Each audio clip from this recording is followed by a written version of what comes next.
Olá, meus amores! Estamos aqui nessa série de dicas voltadas aí para o exame da ordem, ok? OAB, famosa banca aí FGV, tá? E aí eu quero começar a nossa sessão de dicas. Primeiro, tá? A gente vai fazer uma casadinha aí, a gente vai fazer algumas dicas de processo civil e outras de direito civil. Nossa primeira dica de número 1, eu quero falar sobre regime de bens. Eu quero falar de forma específica do regime da comunhão parcial de bens. Então vem comigo na tela.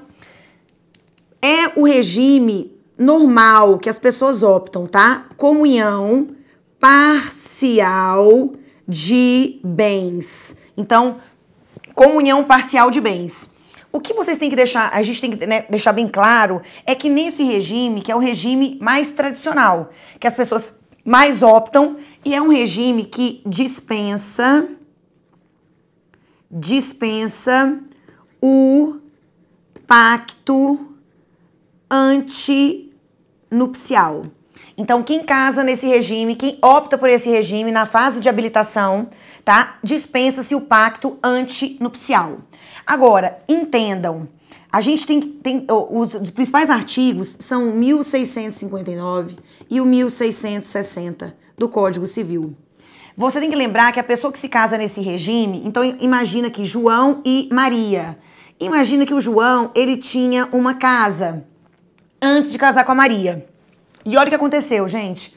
Durante o casamento, eles adquiriram uma casa. Então aqui a casa 1 já era dele. Essa casa 2, ela foi adquirida durante o casamento, tá? Mais um carro, ok? E aí, gente, o João, ele alugava, aluguel.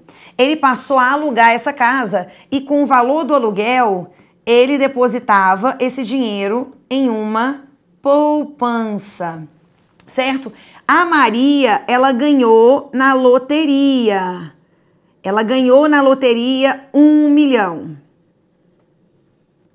Ok? Então percebam, gente, numa eventual necessidade de partilha, se esse casal resolver separar, divorciar, então como é que vai ficar essa divisão patrimonial?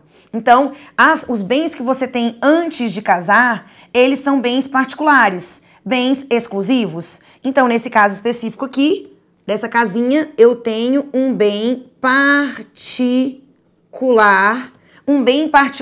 do João.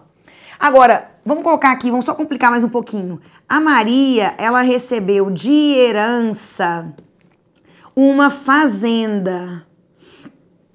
Ok? Então, aqui é sucessão, é herança. Então, olha lá, gente, bem particular. Esse bem, o imóvel em si, ele não se comunica, porque esse é um bem particular do João. Agora, eu vou pegar, Raquel, esses aluguéis que ele depositava na caderneta de poupança são frutos do bem que pertencia apenas ao João. Só que os frutos desse bem, embora ele seja um bem particular de João, os frutos, as benfeitorias, as acessões que foram empregadas na coisa durante a sociedade conjugal, isso é partilhado. E aluguel é fruto civil. Então, esse patrimônio aqui, vamos lá, esse patrimônio, nós vamos dividir 50% para cada um. O prêmio de loteria, a gente fala que são bens adquiridos a título eventual. Então, tá? Ah, mas quem comprou o bilhete foi a Maria, não interessa, tá? Esse 1 milhão aqui vai ser também rateado 50% para cada um. Agora, a herança, tá? Como aqui não houve por exemplo, um legado que seja destinado ao casal, então a herança, tá? Os bens que são doados e herdados, eles não se comunicam. Então aqui, esse é um bem particular ou bem exclusivo de Maria. Então não entra, ok? Raquel, pra gente terminar aqui, gente, nossa dica. E o FGTS?